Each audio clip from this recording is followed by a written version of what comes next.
Hey, so we're back again for another episode of the Daily Study, and we're going to be diving even deeper into Ed Mylett's The Power of One More. And in this one, again, it's taken from chapter 1. He talks about faith. Now, what I like about this book, by the way, is how concise it is, and the information, it's very jam-packed. It's almost like you're getting, with every word, every sentence, every paragraph, just nuggets of wisdom. And Ed Mylett is very to the point. So I appreciate that about his book. We're going to go ahead and jump right into it so we can start to dissect this together. If you're new here, go ahead and hit the like button. Be sure to subscribe if you feel that you've gotten some value at the end of the episode, and share it with a friend. Without further ado, let's jump into it. I'm going to read through this, and then we'll come back and dissect it. Now, faith, according to Matthew chapter 17, verses 20 through 21, truly I tell you, if you have faith as small as a mustard seed, you can say to this mountain, move from here to there, and it will move. Nothing will be impossible for you. Nothing moves mountains quite like faith. The same applies to moving your thermostat so that you can move your identity to a new place. If you're a person of faith, whether you practice Christianity, Buddhism, Hinduism, Islam, Judaism, or any other faith based on teaching, fundamentally you believe that your God loves you. As a part of my faith, I believe that I come from the most extraordinary DNA in the world, God's DNA. As an extension of this, I also believe that God did not make me in his image to live with a thermostat set to 75 degrees. My God and your spiritual deity too created us to live a full faith-based life with a thermostat set to 100 degrees. Many people say they lead a faith-based lives, but how many of us say that have God faith in all parts of our lives? Several people I know read the Bible, they go to church, and they're kind-hearted and loving people, but do these same people extend their faith into their beliefs about personal fitness, finances, relationships, and business? In many cases, the answer is no. One of the keys to changing your identity is to let faith move mountains in all parts of your life. Now, I like this because oftentimes people hear the word faith and immediately the only association they have to it is religion. And although faith is found in religion, it is not religion. And it's important to make this differentiating factor because a lot of people essentially throw the baby out with the bathwater by saying, well, I'm not religious, therefore I don't practice faith. And faith is a tool. It's a skill set. You don't need to associate it to religion in order to leverage it and use this. In fact, if you've ever been afraid, you've already practiced the principle of faith, because when you're afraid, this is simply you believing in a reality that has not yet occurred of a situation or circumstance that you don't want to have happen. You're believing that it will happen, and you're now adjusting your present moment, the way you feel, the way you walk, the way you talk, by worrying about that thing that hasn't even occurred. That's faith, by the way. It's just you're using it in, I would call it reverse gear. You're using it to move backwards. So Ed Mylett is showing us how to use it to move forward. So let's go and break this down line by line. So according to Matthew chapter 17, verse 20 through 21, I love this one, by the way. This is one of my favorite verses. It says, truly I tell you, if you have faith as small as a mustard seed. Now, let's just put it into context. Like a mustard seed, I'm holding my Apple AirPods, and a mustard seed is even smaller than this. What, like a mustard seed would be like the tip of my pen. It is a very, very, very, very small seed. So he's saying that if you have faith as small as a mustard seed and you say to the mountain, move from there, it will move.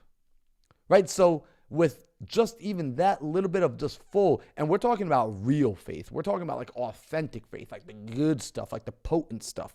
He's saying if you've got that potent faith, even if it's just a small drop of it, and you say to that mountain, move, nothing will be impossible for you, because nothing moves mountains quite like faith, right? And a mountain, arguably, if someone's like, well, you can't move mountains, I would argue to differ, right? Like, I mean, we have drilled holes through mountains. Like, we can do whatever we want. What you're just saying is it's a lot of work. It used to be impossible for us to go to the moon, right? And then we figured that out. See, everything is impossible until somebody does it. And so if you believe in the impossibilities of things, you can go ahead and just stop watching this video right now, and you could basically continue to live the 75-degree life that you're currently living. But the fact that you're here, I don't think you want that. I think you want more. So let's look at what we can do to get more. Now, he says, nothing will be impossible for you. Nothing moves mountains quite like faith. The same applies to moving your thermostat so that you can move your identity to a new place. In other words, in order to move your identity to a new place, you need to have faith. It is a prerequisite. It is required. It cannot go without faith. So let's look at this. If you're a person of faith, whether you practice Christianity, Buddhism, Hinduism, Islam, Judaism, or any other faith-based teaching, fundamentally, you believe that your God loves you. So if you practice any of these things, you fundamentally already exercise the capacity to believe. Now, he's saying as a part of his faith, he believes that he comes from the most extraordinary DNA in the world, which is God's DNA. And just so we're clear, I'm of the same opinion. I am a Christian. I believe I come from God's DNA. And I don't need any of you to believe that. It's what I believe. And as an extension of this, I also believe that God did not make me in his image to live a little life, to live with a small 75-degree life. He did not bring me here to live small. My God and my spiritual deity created us to live a full faith-based life with a thermostat set to 100 degrees. Right? He didn't say, hey, play big over here, but play real tiny over here. No, he said, play full out. You're here. He says, I am your God. I am abundance. I am love. I can do all things. So many people say they lead a faith-based life, right? But how many of them have that God faith in all parts of their life, right? Because you meet these people and he says they read the Bible, they go to church, and they're all kind-hearted and loving, but do these same people extend their faith and their beliefs into their personal fitness, into their finances, into their relationships, into their businesses? Isn't it interesting that if you had faith, if you truly had faith, why do you allow doubt in any area of your life? It's not just good enough to say, well, I go to church, I read the Bible, and I have faith in God, but I don't trust God to take care of my finances. I don't trust God to take care of the opportunities I need. I don't trust God to help my fitness. I don't trust God with my health. I don't trust, how foolish does that sound? If you have faith in one area, that faith needs to bleed out into every other area. And so for most people, they do not have that. And one of the keys to changing your identity is to let your faith move the mountains in all, not just some, but all parts of your life. Every piece of it. This means you have to trust. You cannot doubt. You cannot worry. In fact, I did a video on this where we talked about the sin of doubt and worry. Because when you start to doubt and worry, again, what you're doing is you're lacking faith in certain areas of your life. You're in control, by the way. Don't say, man, but it's just so hard. If you keep saying it's hard, it's you're wanting to believe it's hard. You have to take control. No one else is going to come and do this for you. So stop looking for somebody to come and pity you. Right? It's not, at least you're not getting it from me. And the people who will pity you, guess what? They're in the same position as you. They're not doing anything. They're living 75-degree lives.